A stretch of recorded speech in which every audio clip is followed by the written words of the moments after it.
अस्मद्गुरु परमगुरून्यतिवरपूर्णो स्वयामुनं रामं पद्माक्षनाथषडजित्सेने शरमारमापतीं वन्दे वन्दे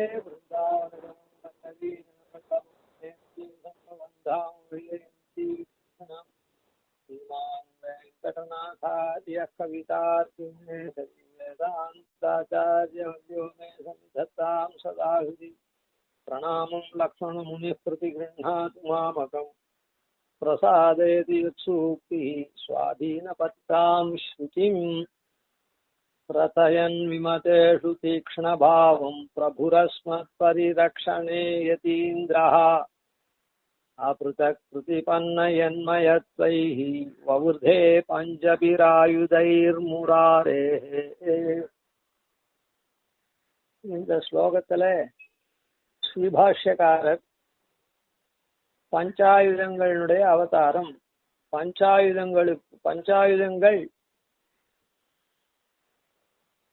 தங்களை கொஞ்சம் கூட தெரிஞ்சிக்காத வண்ணம் அப்படி நீரக்ஷர நியாயன பாஷ்யக்காரரே அப்படின்னு நினைக்கிற மாதிரி அப்படி அவதாரம் பண்ணிருக்கு.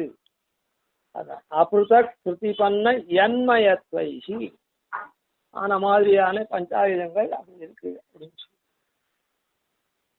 இந்த பஞ்சாயுதங்களுடைய அவதாரம் அப்படின்னு சொல்லிட்டு திருவரங்கத்தமுதனார் அருளி செய்திருக்கார். அதை பாஷ்யக்காரிடத்துல விண்ணப்பம் பண்ணிருக்கார். பாஷ்யக்காரர் அங்கீகாரம் பண்ணிருக்கார். பாஷ்யக்காரர் அங்கீகாரம் பண்ணது மாத்திரம் இல்லை, ரங்கநாதனும் அதை அங்கீகாரம் பண்ணி அந்த நூற்றந்தாதிய, அப்ப நூற்றந்தாதியில் இருக்கிறது மொத்தம் மறையுரைக்கும் பொருள் எல்லாம் மெய்யின்ற மாதிரி எல்லாமே அது மெய், எம்பெருமான் திருவுள்ள முகக்க இருக்கக்கூடியது.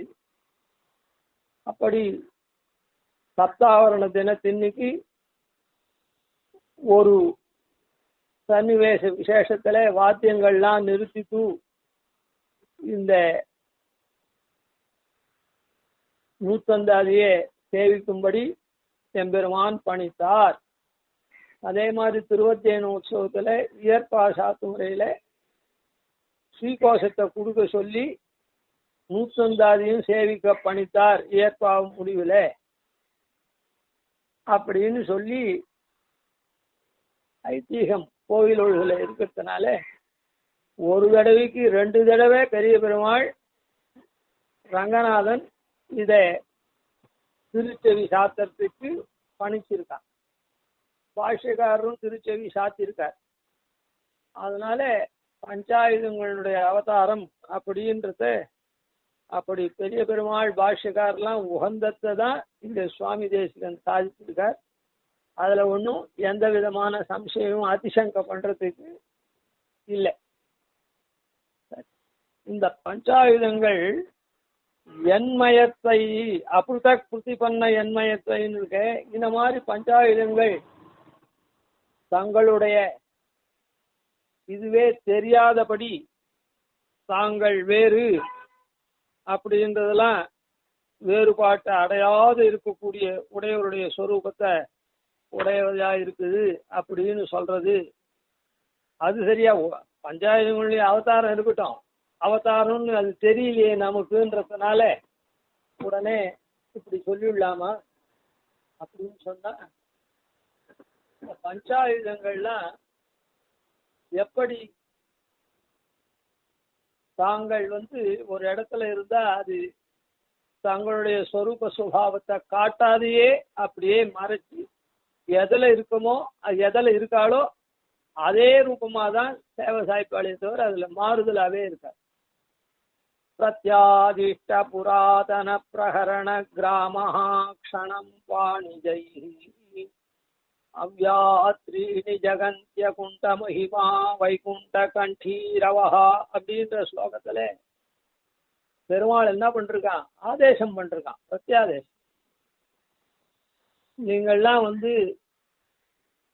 அவன் இரண்யகசிபு கொடுத்த வரத்துக்கு தகுந்தா போல ஆயுதங்களாலே நான் கொல்லப்படக்கூடாது அப்படின்னு சொல்லி அவன் வரம் கேட்டிருக்கிறதுனால பிரம்மா கொடுத்துருக்கிறதுனால அதுக்கு தகுந்தா போல நீங்க நகங்கள்ல இருந்துருங்க. எப்போதும் கைகழலா நேமியான் அப்படின்னு எம்பெருமானுக்கு சக்கரத்தை சொன்னது பஞ்சாயுதங்களுக்கும் உபலட்சணம் தான்.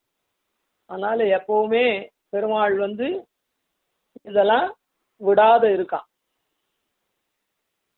பஞ்சாயுதங்களையும் விடாத இருக்கான். அப்படி இருக்குச்சே நிருசிம்ம அவதாரத்துல ஆயுதத்தை வச்சுக்க கூடாது. அதனால அவன் என்ன பண்ணா, பாணிஜம், பாணியிலேந்து உண்டாகக்கூடியது, கையிலேந்து உண்டாகக்கூடிய நகம் இருக்குதே, அந்த நகத்துல அந்த ஆயுதங்களை இருக்கும்படி நியமிச்சிருக்கான். பிரத்யாதிஷ்ட புராதன பிரகரண கிராமஹா க்ஷணம் பாணிஜம். அந்த க்ஷண காலத்துக்கு பாணிஜமா இருக்கும்படி அவன் நியமிச்சிருக்கான். ஆனால் அவன் அப்படிப்பட்ட பாணிஜத்தினாலதான், அந்த நகங்கள்னாலதான் அவனை கிழிச்சு போட்டான் இரண்யகசிப்புவை. அப்படி கிழிச்சு போட்ட அந்த பாணிஜமா இருக்கக்கூடிய நகங்கள் அவ்யாத்ரீணி ஜகந்தி, மூன்று உலகையும் காப்பாத்தட்டும் அப்படின்னு. கேவலம் ஆயுதங்கள்லாம் துஷ்ட நிகிரகத்துக்காக இல்லை, இஷ்ட பரிபாலனத்துக்கும் உண்டு. ஆயுதங்கள்லாம் எல்லாருக்கும் நல் ஞானத்தை தரக்கூடியதா இருக்கக்கூடியது. அப்படி மாறா இருக்கிறவாளை தான் அது தண்டிச்சு அவளை தண்டனை கொடுக்கறதே தவிர இது கிடையாது. சரி, அதனால அந்த நிருசிம்மாவதாரத்துல கூட நகங்கள்ல அந்த ஆயுதங்கள்லாம் பொருந்தி இருந்து, 5 நகங்கள் 5 ஆயுதங்கள், ஒவ்வொரு கையிலையும் 2 கையில் நகங்கள்லையும் அப்படியே. சுவாமி தேசிகன் அபயப்பிரதான சார அவசரத்துல நிருசிம்மனுக்கு பஞ்சாயுதங்கள் நகங்களாயின அப்படின்னு சாய்ச்சிருக்க. இந்த தசாவதார ஸ்தோத்திரத்திலையும் பிரத்யாதிஷ்ட புராதன பிரகரண கிராமஹா க்ஷணம் பாணிஜைகி, அப்படிப்பட்ட பாணிஜங்களால அவ்யாத்ரீணி ஜகந்தி, 3 உலகங்களையும் காப்பாற்றட்டும். இப்போ எப்போதும் கைகட்டா நேமியான்னு சொன்னது உபலட்சணம்னு சொல்லி 5 ஆயுதங்களுக்கும் தான் அப்படின்னு சொல்லிட்டோம். அது சரியா? எப்பவும் பெருமாள் சங்க சக்கரதாரியாவான நிறைய இடத்துல சேவை சாய்க்கிறார். ராமனா சேவை சாய்க்கிட்டு அது கூட இல்லை, கிருஷ்ணனா நவநீத கிருஷ்ணன் அது இது அந்த மாதிரிலாம் சேவை சாய்க்கிட்டு அந்த 2 ஆயுதங்களும் இல்லை. அப்படின்லாம் சங்கை ஏற்படலாம். பட்டர் ரங்கராஜ ஸ்தவத்துல, ஸ்ரீரங்கராஜ ஸ்தவத்துல சாய்க்கிறார். பாது பிரணத ரக்ஷாயாம் விளம்பம் அசசன்னிவா சதா பஞ்சாயுதீம் பிப்ரன் சனஹா ஸ்ரீரங்கநாயகா. பாது பிரணத ரக்ஷாயாம் விளம்பம் அசசன்னிவா, அதாவது பிரணத்தால ரட்சிக்கிற விஷயத்துல விளம்பம் ஏற்படாத இருக்கிறதுக்காக சதா பஞ்சாயுதீம் பிப்ரது நஹா ஸ்ரீரங்கநாயகா. அதனால பஞ்சாயுதத்தை கையில எப்பவுமே ஏந்தின்னு இருக்கான். அப்படி இது மூலவரை குறிச்சின ஸ்லோகமா உற்சவரை குறிச்சின ஸ்லோகமான்றதே இருக்கட்டும். மூலவர் எந்த ஆயுதத்தையும் நம்ம ஊன கண்ணுக்கு தெரிஞ்சு சாத்திக்கல. உற்சவரே இருந்தா கூட சங்கம் சக்கரம் கதையோட சரி, சாருங்கமோ கட்கமோ இல்லை. ஆனா பட்டர் சாதிச்சிருக்க. அதனால பெருமாளுக்கு 5 ஆயுதங்களும் எப்போதுமே உண்டு. அதான் பிரணத ரக்ஷாயாம் விளம்பம் அசசன்னிவா, அது விளம்பம் ஏற்படக்கூடாது. சதா அப்படின்ற வேற பதம் போட்டுது. பஞ்சாயுதம் பிப்ரது அப்படின்னு சனஹா பாசு, அப்படிப்பட்ட ரங்கநாதன் நம்ம காக்கட்டும் அப்படின்னு சாய்கிறார். அதனால அந்த நிருசிம்மாவதாரத்துல நகங்கள்ல பெருமாள் ஏவி அந்த பஞ்சாயுதங்கள் நகங்களாவே இருந்தது. நகத்துக்கும் அதுக்கும் வித்தியாசமே தெரியாம நகரூபமாவே நகமயமாவே, அது போல இந்த இடத்துல எதிராஜ ரூபமாவே ராமானுச ரூபமாவே இருந்தது அப்படின்றது சித்தம். அடையார் கமலத்தலர் மகள் கேழ்வன் கையாழி என்னும் படையோடு நாந்தகமும் படரு தண்டும் ஒன் சார்ந்தவில்லும் புடையார் புரிசங்கமும் இந்த பூதலங்காப்பதற்கு என்றிடையே ராமானுசமுனியாயினா இந்நிலத்தே. ராமானுசமுனியாயினா காப்பதற்கு என்ன அஸ்மத் பரிரக்ஷணை யதீந்திரா, அந்த யதீந்திராவே இருக்கிறதுக்கு ராமானுச முனியாயின இந்த பூதலத்தை காப்பதற்கு என்றே அப்படின்னு சாய்த்திருக்க. இந்த பஞ்சாயுதங்கள் எப்படி அப்படின்னு சொன்னா, அடையார் கமலத்தலர் மகள் கேழ்வன் கையாழி என்னும் படையோடு. அதாவது இந்த பாசுரத்துக்கு என்ன அர்த்தம்னா, அடையார் கமலம் நெருக்கமான இதழ்கள். தாமர புஷ்பத்துல நிறைய இதழ்கள், சததள பத்மம் சாஸ்திரதள பத்மம்லாம் சொல்லப்பட்டிருக்கு. சாஸ்திரத்துல சாதாரண பத்மத்தை காட்டிலும் சததள பத்மம் வசதி, அதை காட்டிலும் சாஸ்திரதள பத்மம் வசத்தின்னு. அந்த மாதிரி அப்போ நெருக்கமா இருக்கக்கூடியது இதழ்கள்லாம். அடையார் அந்த அடை போல இருக்குது அப்படின்னா என்ன அர்த்தம், நெருக்கமா இருக்கு. தேனடை அப்படின்னு கூட சொல்றோம். அதாவது அப்படியே நெருக்கமா அந்த இது இருக்கும், அப்படியே பரவி இருக்காது, அதில் தேனை சேகரிக்கப்படும். அப்படி இருக்கக்கூடிய நெருக்கமான இதழுடைய தாமர மலர்ல அடையார் கமலத்து அலர் மகள் கேழ்வன், அதில் அவதரித்த பெரிய பிராட்டியார். அந்த பெரிய பிராட்டியாருக்கு கேழ்வனா பக்தாவா இருக்கக்கூடிய எம்பெருமான்.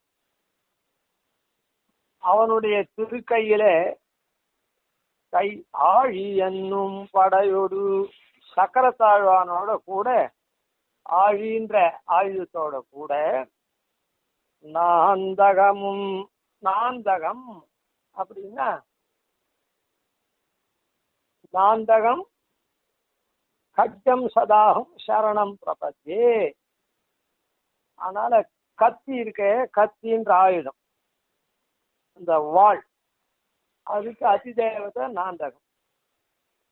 கையாழி என்னும் படையோடு நாந்தகமும் படரு தண்டும். தண்டு அதாவது கதை, கதாயுதம். கௌமோடிக்கு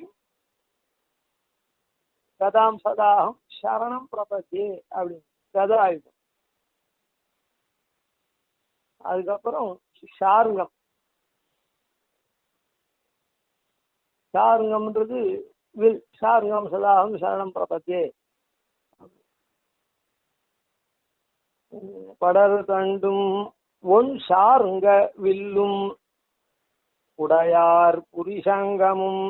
உடைபெருத்து அழகா இருக்கக்கூடிய வலம்புரி, அப்படி பாஞ்சஜன்யம் சங்கம் அப்படின்னு இந்த 5 ஆயுதங்கள்.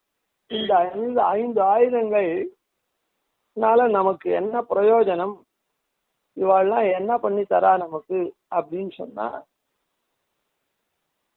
இந்த இவாளுடைய பிரயோஜனத்தை ஷோடசாயுத ஸ்தோத்திரம்னு சுவாமி தேசிகன் சாய்ச்சிருக்க. அதில் சக்கரத்தாழ்வான் இருக்காரு சுதர்சனர். அந்த சுதர்சனர் 16 ஆயுதங்களை தரிச்சுருக்கார். அந்த 16 ஆயுதத்துல சக்கராயுதமும் ஒண்ணு அவர் தரிச்சுருக்கத்துல. அது அதை ஷோடசாயுத ஸ்தோத்திரம்னு பண்ணிருக்கார். அந்த ஸ்தோத்திரத்துல ரொம்ப ஒவ்வொரு ஆயுதத்துக்கும் என்ன அப்படின்றது ரொம்ப ஸ்பஷ்டமா, அதனால ஆயுதங்கள் நம்ம எப்படி காப்பாற்றுறது, உங்களை காக்க வேண்டும் காக்க வேண்டும் அப்படின்னு பிரார்த்திக்கிறார். நம்மலாம் காக்க முடியாது. அதுல முதல் ஆயுதம் இங்க என்ன படிக்கப்பட்டிருக்கு? ஆர்மகள் கேள்வன் கை ஆழி. அது அந்த ஆழின்றது சக்கரம். யதா யத்தம் ஜகச்சக்கரம் காலச்சக்கரஞ்ச சாஸ்வதம் பாத்து வஸ்தத் பரம் சக்கரம் சக்கர ரூபஸ்ய சக்ரிணா அப்படின்றது அந்த சக்கரத்துக்கு உண்டான ஸ்லோகம். அதனால ஜகச்சக்கரம் காலச்சக்கரம் அப்படி நம்முடைய சரீரம் இருக்குதே, இந்த சரீரமாகப்பட்டது பாஞ்சபௌதிகமான சரீரம்.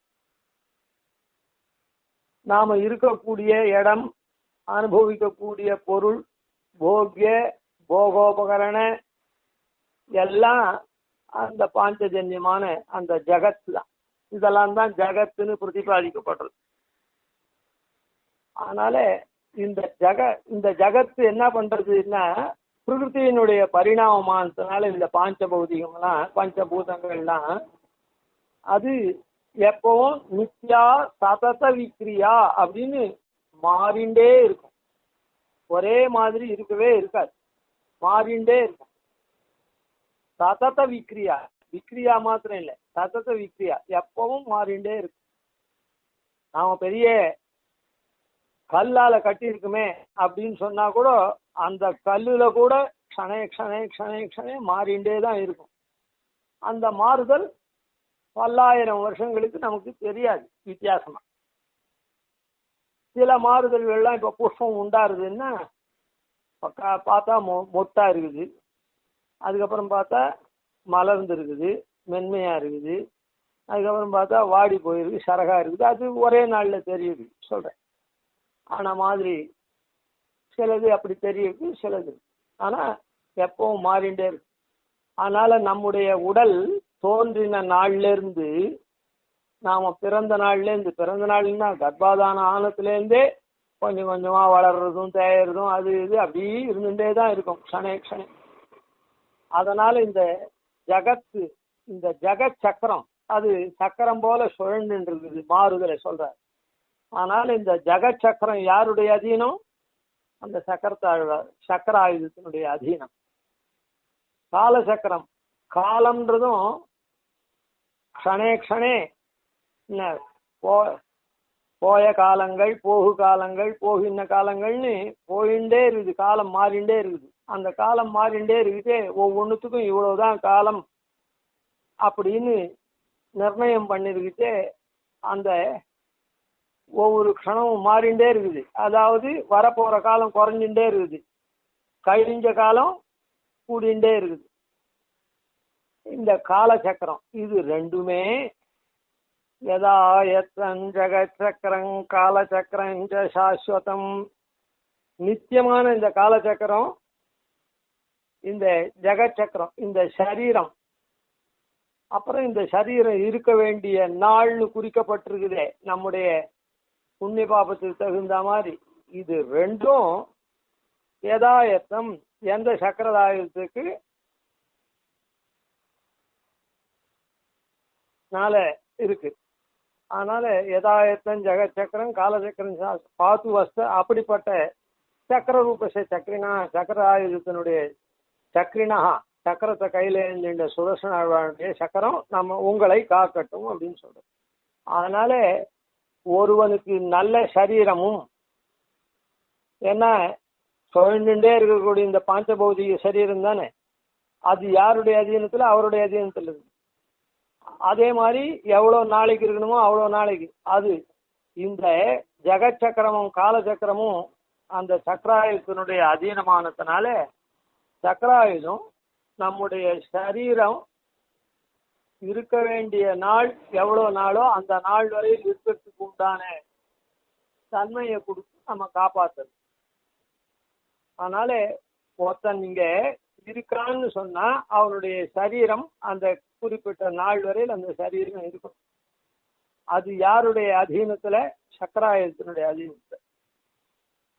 அப்படி சக்கராயுதத்தினுடைய அதீனத்துல இருந்தாலும் அப்படி சரீரம் நமக்கு அதனால கொடுக்கப்படுறது. அதுக்கப்புறம் கையாழ் என்னும் படையொடு நாந்தகமும். நாந்தகம் நாந்தகம் என்ன பண்றது அப்படின்னு சொன்னா, சுதர்சன நிஸ்திம்சா சௌத்துவஸ் தத்துவ தரிசனம் அப்படின்னு. சரீரம் இருந்தா போருமா, இருக்க வேண்டிய காலம் இருந்தா போருமா? உண்மையான அறிவு நமக்கு வேணும். அந்த உண்மையான அறிவு சுதர்சனுடைய நிஸ்திம்சம் கத்தி இருக்குதே, அந்த கத்தி தான் பெருள் மருள் வாழ் உரையாக. பெருள் ஞானம்ன்றது கத்தி, அதை மறைக்கக்கூடியது உரை இருக்கட்டும். அதனால அந்த கத்தின்றது என்னது? ஞானம். ஞானத்தை நமக்கு கொடுக்கிறது சுதர்சன நிஸ்திம்சா சௌத்துவஹா தத்துவ தரிசனம். உங்களுக்கு தத்துவ தரிசனத்தை கொடுக்கட்டும். அந்த கத்தியாகப்பட்டது ஒரு மனுஷன் இருந்தான்னா பிரயோஜனம் இல்லை, இருக்க வேண்டிய நாள்ல. அந்த உண்மையான அறிவு அவனுக்கு இருக்கணும். அந்த உண்மையான அறிவு இருந்தாதான் அதுபடி அவன் காரியத்தை பண்ணி நன்னா இருக்க முடியும். இல்லைன்னா பிரயோஜனம் இல்லை. ஆனால் அந்த நாந்தகம் கத்தியாகப்பட்டது நமக்கு நல்ஞானத்தை, நல்ஞானம் இல்லை தத்துவ ஞானத்தை கொடுக்கறது அப்படின்னு சொல்லணும். அந்த படர் தண்டும் கதாயுதம் இருக்குதே, அந்த கதாயுதம் என்ன பண்றது அப்படின்னு சொன்னா, கத பிரசமனி கதா. அதாவது கதாயுதமாகப்பட்டது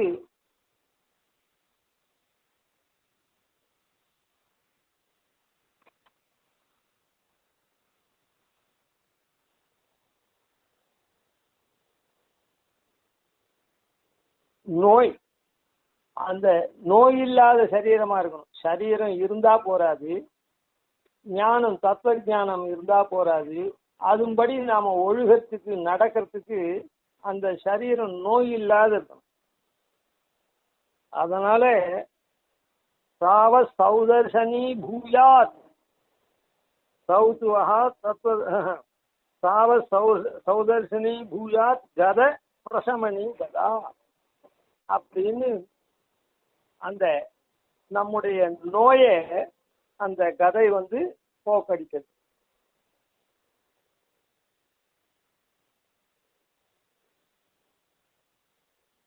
நோய் இல்லாத சரீரத்தை கொடுக்கிறது. அதுக்கப்புறம் நாந்தகமும் படர்தண்டும் ஒன் சார்ந்தவில்லும். இப்படி சரீரம் இருக்குது, தத்துவஞானம் இருக்குது, நோய் இல்லாத சரீரமும் இருக்குது. அப்படி இருந்துட்டா போருமா? போராது. இப்படி ரோட்ல போயிட்டே இருக்குது, எதனா ஒரு வால் போஸ்டர் பார்த்தா தன் காரியத்தை விட்டு அந்த வால் போஸ்டர் எங்க சொல்லியிருக்குதோ அது முன்னால படம் பார்க்க போகலாம் அப்படின்னு போயிட்டான்னா பிரயோஜனம் இல்லை. அதனால ஒரு இலக்க குறிச்சு இந்திரியங்கள்லாம் கட்டுப்பாடா இருந்து அந்த காரியத்தை பண்ணணும். எல்லாம் இந்திரியம் கண்டபடி போயிடுச்சுன்னா, சரி நாளைக்கு பார்த்துட்டா போறது, ஆபீஸ் போறவன் சினிமா தியேட்டருக்கு போயிடுவான், அது பிரயோஜனம் இல்லை. அதனால ஒன் சார்ங்கவில்லும், அதாவது சார்ங்கமாகிற வில் என்ன பண்றது அப்படின்னா, அக்ஷசாயகம்னு இந்திரியங்களுக்கு பேர். அந்த அக்ஷசாயகமான இந்திரியத்தை, அதான் அக்ஷசாயகம்ன்றது அம்புக்கும் பேரு, இந்திரியத்துக்கும் பேர். வில்லாகப்பட்டது என்ன பண்றது, அம்ப ஒரு இலக்க நோக்கி எய்யறதுக்கு வில் தான் உதவுது. அது போல அக்ஷசாயகமா இருக்கக்கூடிய நம்ம இந்திரியத்தை ஒருமுகப்படுத்துறது இந்த வில் சாருங்கம்ன்ற ஆயுதம். அப்பதான் தத்துவஞானம் இருந்து நோய் இல்லாத சரீரமும் இருந்தா கூட இந்திரியம் ஒருமுகப்பட்டு எதில் இலக்கோ அந்த இலக்கில் போனாதான் இவன் சிறக்க முடியும், நாம சிறக்க முடியும். ஆனால் அந்த மாதிரி இந்திரியத்தை ஒருமுகப்படுத்துறது இந்த சாருங்கம்ன்ற வில். இவ்வளோ தூரமெல்லாம் இருந்தாலும் கூட நல்ல சரீரம் இருந்து இருக்க வேண்டிய காலத்துக்கு இருந்து அதுக்கப்புறம் தத்துவ ஞானமும் இருந்து நோய் இல்லாத சரீரமும் இருந்து அதுக்கு மேல இந்திரியங்களும் ஒருமைப்பட்டு இருந்தா கூட இவன் வனங்களில் அரக்கன் அப்படின்னு சொல்ற மாதிரி வணங்காமூடி மன்னனா யாருக்கும் பவ்யப்படாம இருந்தான்னா ஒண்ணுமே சிறக்காது. அதனால இவன் எப்படி இருக்கணும்னு சொன்னா வளைஞ்ச சுபாவமா இருக்கணும். எல்லாரிடத்துலயும் அதாவது தன்மையாளனா பேசணும், வளைந்த சுபாவமா இருக்கணும். ஒருத்தர் சொல்றத அதான் மதிப்பு கொடுத்து கேட்டு அவளுக்கு நல்ல விதமா பதில் சொல்லி அந்த மாதிரி நடக்கக்கூடியவனா இருக்கணும். தாரத்வமேஸ்ய சம்ஸ்தானே சப்தேச பரிதிருஷ்யதே. அதனால இந்த தாரத்வம் அப்படின்றது பிரணவம் இருக்குதே, அந்த பிரணவம் வளைந்ததா இருக்குது, அதனுடைய சப்தமும் இனிமையா இருக்கு. அதுபோல நாமும் வளைந்த தன்மையாளனா இருக்கணும், இனிமையா பேசுறவனாவும் இருக்கணும். அப்பதான் லோகத்துல உள்ளவா நம்ம அண்டி ஏதோ சில விஷயங்களை சொல்லி அவளுக்கு நாம உபயோகமா இருப்போம். அதை கேட்டு நாம அந்த மாதிரி பண்ணா. அப்படி இல்லாத நீ என்ன சொல்றது நான் என்ன கேட்கறது அப்படின்னுட்டு எதிரம்பு கோத்துண்டு, அதாவது வளைந்த தன்மை இல்லாம இன்சொல்லும் இல்லாம இருந்தாக்கா அப்போ நிறம் பெறவே பெறாது. அதனால வளைந்த தன்மை மாத்திரம் இருந்தா போறாது, இல்லை இன்சொல் மாத்திரம் இருந்தா போறாது, ரெண்டும் இருக்கணும். வளைந்த தன்மை இருந்துட்டு விஷயத்தை மாத்திரம் கேட்ட உடனே எரிஞ்சு விழுந்தாலும் பிரயோஜனம் இல்லை, இல்லை இன்சொல்லா சொல்லி வளைந்த தன்மை இல்லாத இருந்தாலும் பிரயோஜனம் இல்லை. அதனால இந்த ரெண்டும் எங்க இருக்குது? பிரதானமா வேதத்துக்கு முன்னையும் பின்னையும் ஓதக்கூடியதாகவும் வேதத்து சாரமாகவும் இருக்கக்கூடிய தாரத்தில் இருக்கு. தாரம்னா பிரணவம். அந்த பிரணவத்தினுடைய தன்மையை எது கொண்டிருக்குது அப்படின்னு சொன்னா சங்காயுதம் கொண்டு. அதாவது சங்கம் வளைஞ்சி இருக்குது, அதான் புரி சங்கம் அப்படின்னு சொல்றோமோ. ஆனால் இது வளைஞ்சி இருக்குது. அதுக்கப்புறம் அதை ஊதினா அந்த சங்கநாதம் அவ்வளோ இனிமையா இருக்கு. அதனாலதான் ஆண்டாள் கூட உங்கள் மடுத்தூதிய சங்கொலியும் சார்ங்கவில் நானொலியும் அப்படின்னு சொன்னார். தலை பெய்வதெஞ்ஞான்களோ அப்படின்னு. அதனால அந்த சங்கநாதம் இருக்குதே, அங்க சார்ங்கமும் சேர்த்து சொன்னாரே அப்படின்னு. சார்ங்கம்ன்றது அந்த அம்பை எய்யத்தினால வரக்கூடியதான துவனி. ஆனா சங்குனுடைய துவனி, சங்கத்தனுடைய துவனி எப்படின்னா இவன் ஊதி எழுப்பக்கூடியது. அதனால சார்ங்கம் அந்த வில்ல வளைச்சி அம்பை எய்யத்தே வரக்கூடிய ஒலி அது. ஆனா இது இவனுடைய பிரயத்தனத்தினால, அதாவது ஒலியை எழுப்பதே இவனுடைய பிரயத்தனம். சரி, ஆனா அந்த இடத்துல அந்த சார்ங்கவில் நானொலி சீதைக்கு இதுவா இருந்தது, இனிமையா இருந்தது. சங்கத்தினுடைய துவனி ருக்மணிக்கு இனிமையா இருந்தது.